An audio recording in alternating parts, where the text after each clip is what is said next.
अस्सलामुअलैकुम वरहमतुल्लाहि वबरकातुहू। प्यारे दोस्तों, आज की वीडियो में हम आपको दरूद अकबर के बेहतरीन फ़ायदों के बारे में बताएंगे।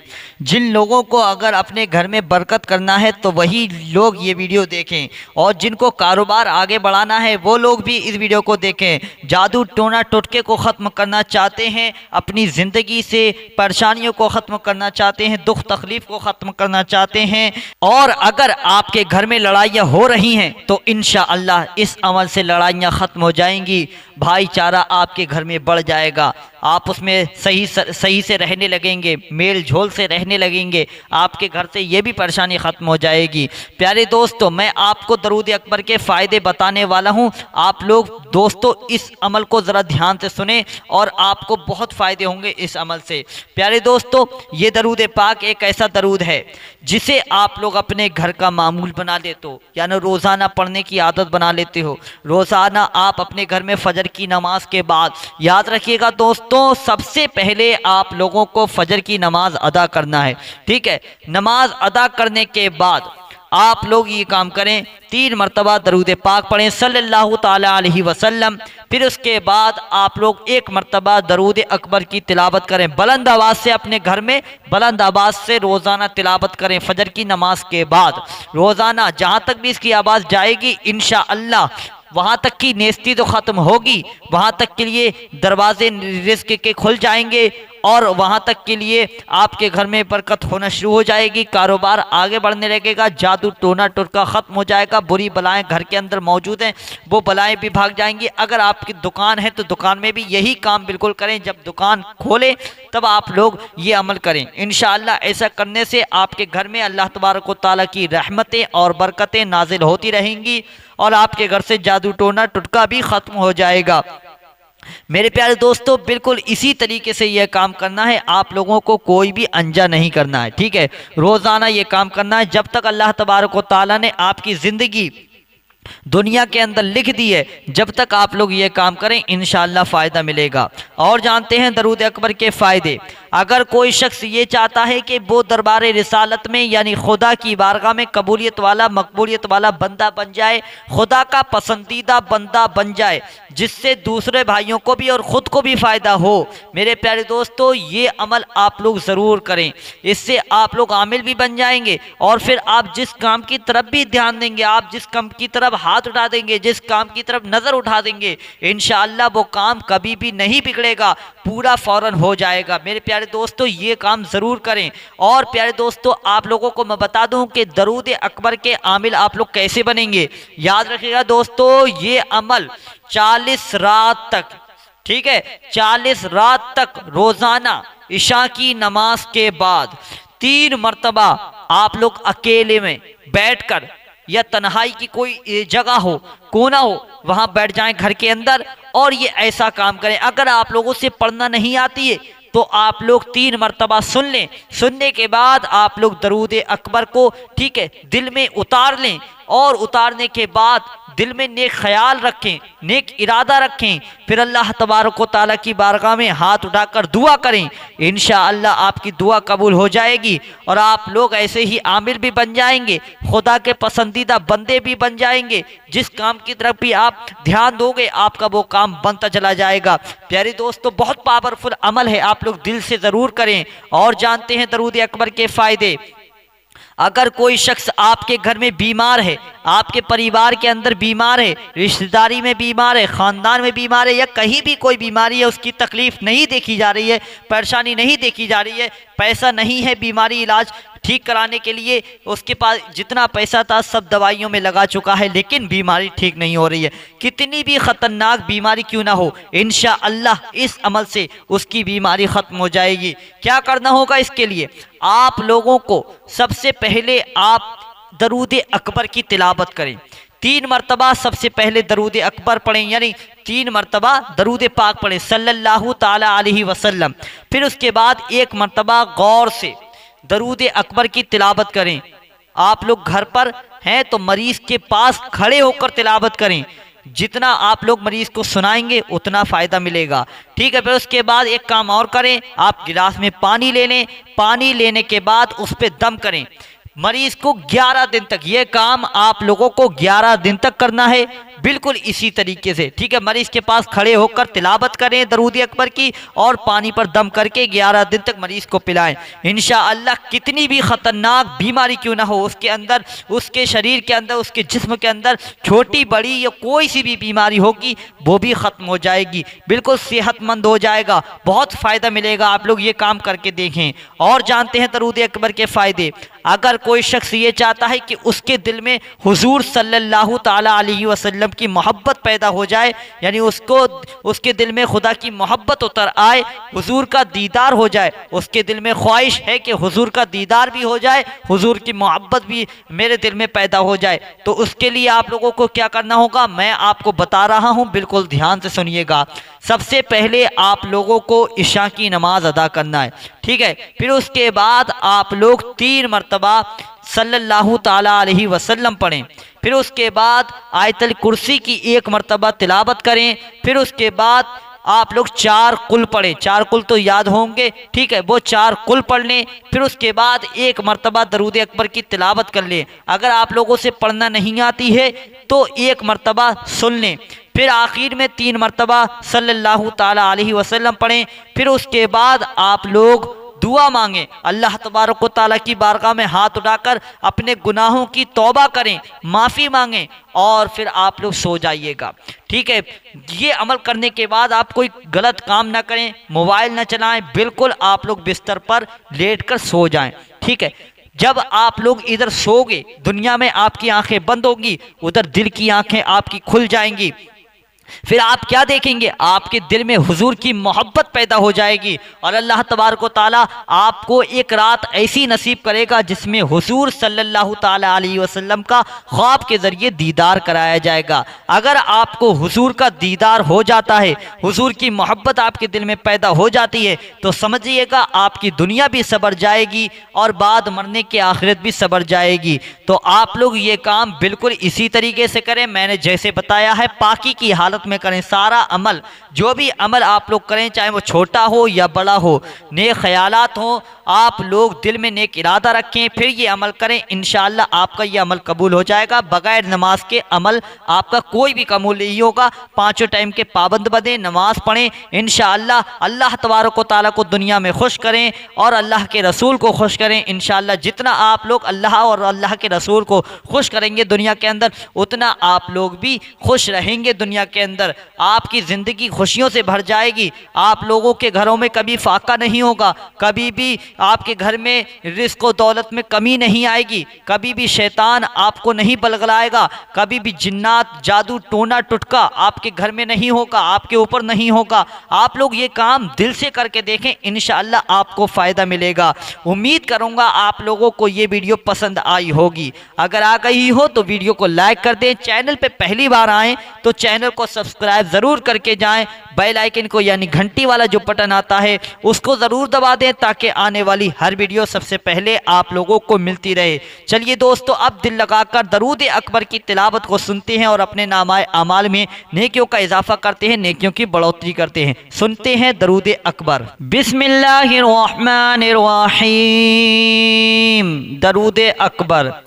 अस्सलातु वस्सलामु अलैका या रसूल अल्लाह, अस्सलातु वस्सलामु अलैका या नबी अल्लाह, अस्सलातु वस्सलामु अलैका या हबीब अल्लाह, अस्सलातु वस्सलामु अलैका या खलील अल्लाह, अस्सलातु वस्सलामु अलैका या सफ़ी अल्लाह, अस्सलातु वस्सलामु अलैका या खैर खल्क़िल्लाह, अस्सलातु वस्सलामु अलैका या मकी अल्लाह, अस्सलातु वस्सलामु अलैका या कुरैशी अल्लाह, अस्सलातु वस्सलामु अलैका या मदनी अल्लाह, अस्सलातु वस्सलामु अलैका या मन इख्तरहुल्लाह, अस्सलातु वस्सलामु अलैका या मन अज़्ज़महुल्लाह, अस्सलातु वस्सलामु अलैका या खलीफतल्लाह, अस्सलातु वस्सलामु अलैका या हज़रतल्लाह, अस्सलातु वस्सलामु अलैका या सफ़वतल्लाह, अस्सलातु वस्सलामु अलैका या हुज्जतल्लाह, अस्सलातु वस्सलामु अलैका या रहमतल्लाह, अस्सलातु वस्सलामु अलैका या नूरल्लाह, अस्सलातु वस्सलामु अलैका या मुहम्मदुर रसूलुल्लाह, अस्सलातु वस्सलामु अलैका या साहिबत ताजी वल मिअराज, अस्सलातु वस्सलामु अलैका या साहिबल हौज़िल कौसर, अस्सलातु वस्सलामु अलैका या साहिबश शफ़ाअह, अस्सलातु वस्सलामु अलैका या साहिबन निअमा, अस्सलातु वस्सलामु अलैका या खातिमन नुबुव्वति वर रिसाला, अस्सलातु वस्सलामु अलैका या नबियुल मदनी, अस्सलातु वस्सलामु अलैका या नबियुल हरमी, अस्सलातु वस्सलामु अलैका या नबियुल हरमी, अस्सलातु वस्सलामु अलैका या नबियुल अरबी, अस्सलातु वस्सलामु अलैका या नबियुल हिजाज़ी, अस्सलातु वस्सलामु अलैका या नबियुत तिहामी, अस्सलातु वस्सलामु अलैका या नबियुल हाशिमी, अस्सलातु वस्सलामु अलैका या नबियुल क़ुरैशी, अस्सलातु वस्सलामु अलैका या नबियुज़ ज़की, अस्सलातु वस्सलामु अलैका या नबियुल उम्मी, अल्लाहुम्मा सल्लि अला मुहम्मदिन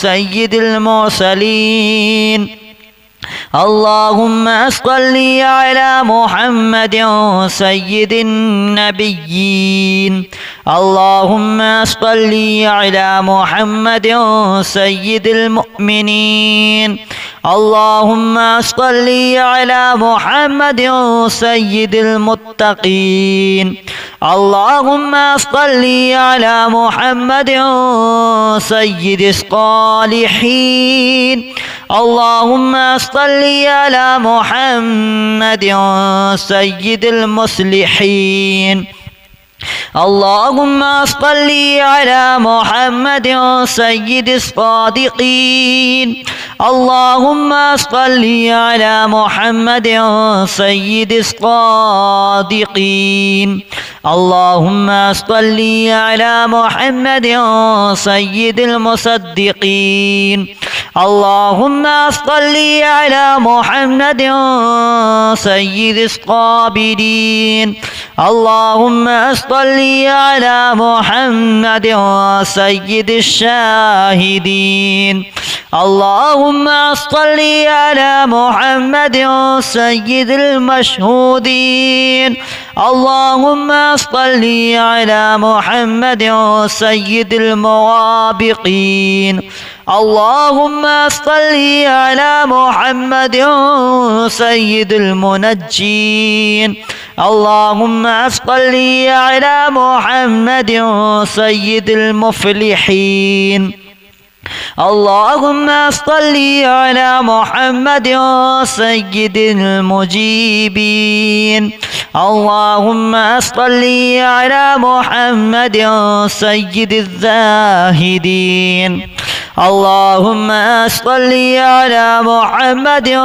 सय्यिदित ताइबीन, अल्लाहुम्मा सल्लि अला मुहम्मदिन सय्यिदिल खाइफीन, अल्लाहुम्मा सल्लि अला मुहम्मदिन सय्यिदिल आतिफीन, अल्लाहुम्मा सल्लि अला मुहम्मदिन सय्यिदिल बाकीन, अल्लाहुम्मा सल्लि अला मुहम्मदिन सय्यिदिल क़ाइमीन, अल्लाहुम्मा सल्लि अला मुहम्मदिन सय्यिदिर राकिईन, अल्लाहुम्मा सल्लि अला मुहम्मदिन सय्यिदिस साजिदीन, अल्लाहुम्मा सल्लि अला मुहम्मदिन सय्यिदिल मुसल्लीन, अल्लाहुम्मा सल्लि अला मुहम्मदिन सय्यिदिल क़ारिईन, اللهم صل على محمد سيد القاعدين اللهم صل على محمد سيد الأزهدين اللهم صل على محمد سيد الموقنين اللهم صل على محمد سيد المناجين اللهم صل على محمد سيد القانعين اللهم صل على محمد سيد الحافظين اللهم صل على محمد سيد الجائعين اللهم صل على محمد سيد الحامدين اللهم صل على محمد سيد المرشدين اللهم صل على محمد سيد الناذرين اللهم صل على محمد سيد المباركين اللهم صل على محمد سيد الموحدين اللهم صل على محمد سيد القائلين اللهم صل على محمد سيد المسطورين اللهم صل على محمد سيد الناذرين اللهم صل على محمد سيد الذافرين اللهم صل على محمد سيد الناصرين اللهم صل على محمد سيد الذافرين اللهم صل على محمد سيد الوارثين اللهم صل على محمد سيد المظفرين اللهم صل على محمد سيد المرزوقين اللهم صل على محمد سيد الراغبين اللهم صل على محمد سيد المشفقين اللهم صل على محمد سيد التسائحين اللهم صل على محمد سيد التوابين اللهم صل على محمد سيد المالوفين اللهم صل على محمد سيد المنيبين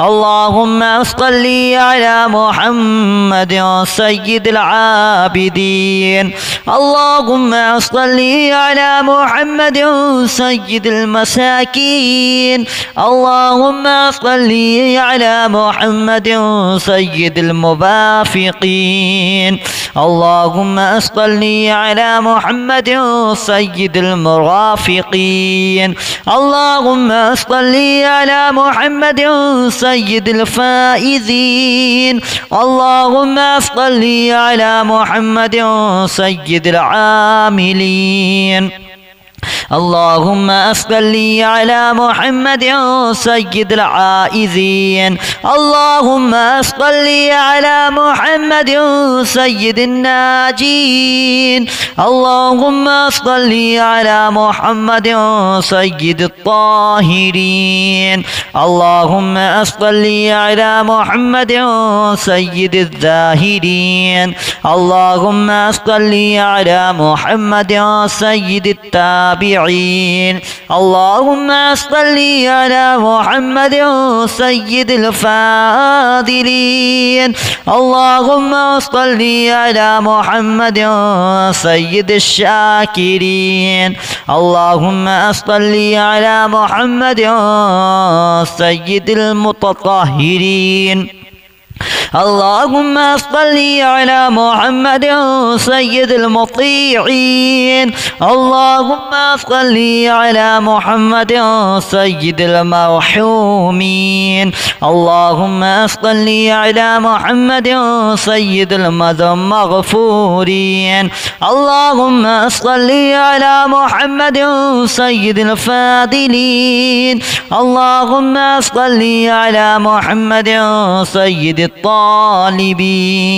اللهم صل على محمد سيد المطلوبين. اللهم صل على محمد سيد المطهرين. اللهم صل على محمد سيد الصوامين. اللهم صل على محمد سيد القوامين. اللهم صل على محمد سيد الأوابين. اللهم صل على محمد سيد الواصلين. اللهم صل على محمد سيد المحبين. اللهم صل على محمد سيد المحبوبين. اللهم صل على محمد سيد المورودين. اللهم صل على محمد سيد المقبولين. اللهم صل على محمد سيد المشتاقين. اللهم صل على محمد سيد العاشقين. اللهم صل على محمد سيد المعشوقين. اللهم صل على محمد سيد العارفين. اللهم صل على محمد سيد الواعظين. اللهم صل على محمد سيد المذكورين. اللهم صل على محمد سيد المنعمين. اللهم صل على محمد سيد المعظمين. اللهم صل على محمد سيد المبلغين. اللهم صل على محمد سيد المنادين. اللهم صل على محمد سيد المؤدبين. اللهم صل على محمد سيد المفسرين. اللهم صل على محمد سيد المعلمين. اللهم صل على محمد سيد العاقلين. الصلاة والسلام عليك يا نبي الحرمي. الصلاة والسلام عليك يا نبي العربي. الصلاة والسلام عليك يا نبي الحجازي. الصلاة والسلام عليك يا نبي التهامي. الصلاة والسلام عليك يا نبي الهاشمي. الصلاة والسلام عليك يا نبي القوشي. الصلاة والسلام عليك يا نبي الزكي. الصلاة والسلام عليك يا نبي الأمي. اللهم صل على محمد سيد المرسلين. اللهم صل على محمد سيد النبيين. اللهم صل على محمد سيد المؤمنين. اللهم صل على محمد سيد المتقين. اللهم صل على محمد سيد الصالحين. اللهم صل على محمد سيد المصلحين. اللهم صل على محمد سيد الصادقين. اللهم صل على محمد سيد الصادقين. اللهم صل على محمد سيد المصدقين. اللهم صل على محمد سيد الصابرين. اللهم صل على محمد سيد الشاهدين. اللهم صل على محمد سيد المشهودين. اللهم صل على محمد سيد الموابقين. اللهم صل على محمد سيد المنجين. اللهم صل على محمد سيد المفلحين. اللهم صل على محمد سيد المجيبين. اللهم صل على محمد سيد الزاهدين. اللهم صل على محمد سيد التائبين. اللهم صل على محمد سيد الخائفين. اللهم صل على محمد سيد العاطفين. اللهم صل على محمد سيد الباكين. اللهم صل على محمد سيد القائمين. اللهم صل على محمد سيد الراكعين. اللهم صل على محمد سيد الساجدين. اللهم صل على محمد سيد المصلين. اللهم صل على محمد سيد القارئين. اللهم صل على محمد سيد القاعدين. اللهم صل على محمد سيد الأزهدين. اللهم صل على محمد سيد الموقنين. اللهم صل على محمد سيد المناجين. اللهم صل على محمد سيد القانعين. اللهم صل على محمد سيد الحافظين. اللهم صل على محمد سيد الجائعين. اللهم صل على محمد سيد الحامدين. اللهم صل على محمد سيد المرشدين. اللهم صل على محمد سيد الناذرين. اللهم صل على محمد سيد المباركين. اللهم صل على محمد سيد الموحدين. اللهم صل على محمد سيد القائلين. اللهم صل على محمد سيد الموصورين. اللهم صل على محمد سيد الناذرين. اللهم صل على محمد سيد الزافرين. اللهم صل على محمد سيد الناصرين.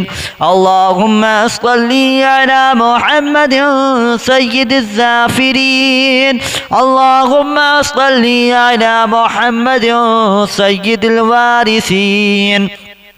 اللهم صل على محمد سيد المظفرين. اللهم صل على محمد سيد المرزوقين. اللهم صل على محمد سيد الراغبين. اللهم صل على محمد سيد المشفقين. اللهم صل على محمد سيد التسائحين. اللهم صل على محمد سيد التوابين. اللهم صل على محمد سيد المالوفين.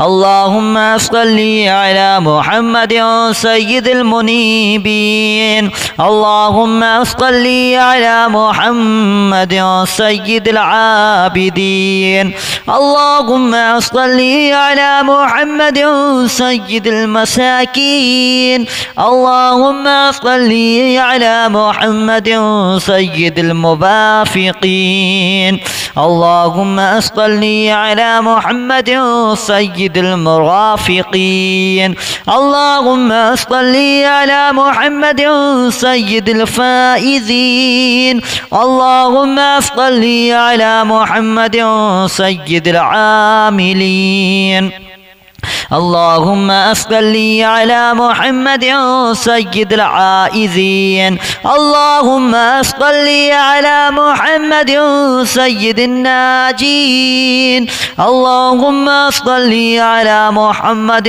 سيد الطاهرين اللهم صل على محمد سيد الزاهرين اللهم صل على محمد سيد التابعين اللهم صل على محمد سيد الفاضلين اللهم صل على محمد سيد الشاكرين اللهم صل على محمد سيد المتطهرين اللهم صل على محمد سيد المطيعين اللهم صل على محمد سيد المرحومين اللهم صل على محمد سيد المغفورين اللهم صل على محمد سيد الفاضلين اللهم صل على محمد سيد الطالبين اللهم صل على محمد سيد المطلوبين اللهم صل على محمد سيد المطهرين اللهم صل على محمد سيد الصوامين اللهم صل على محمد سيد القوامين اللهم صل على محمد سيد الأوابين اللهم صل على محمد سيد الواصلين اللهم صل على محمد سيد المحبين اللهم صل على محمد سيد المحبوبين اللهم صل على محمد سيد المورودين اللهم صل على محمد سيد المقبولين اللهم صل على محمد سيد المشتاقين اللهم صل على محمد سيد العاشقين اللهم صل على محمد سيد المعشوقين اللهم صل على محمد سيد العارفين اللهم صل على محمد سيد الواعظين اللهم صل على محمد سيد المذكورين اللهم صل على محمد سيد المنعمين اللهم صل على محمد سيد المعظمين اللهم صل على محمد سيد المبلغين اللهم صل على محمد سيد المنادين اللهم صل على محمد سيد المؤدبين اللهم صل على محمد سيد المفسرين اللهم صل على محمد سيد المعلمين اللهم صل على محمد سيد العاقلين.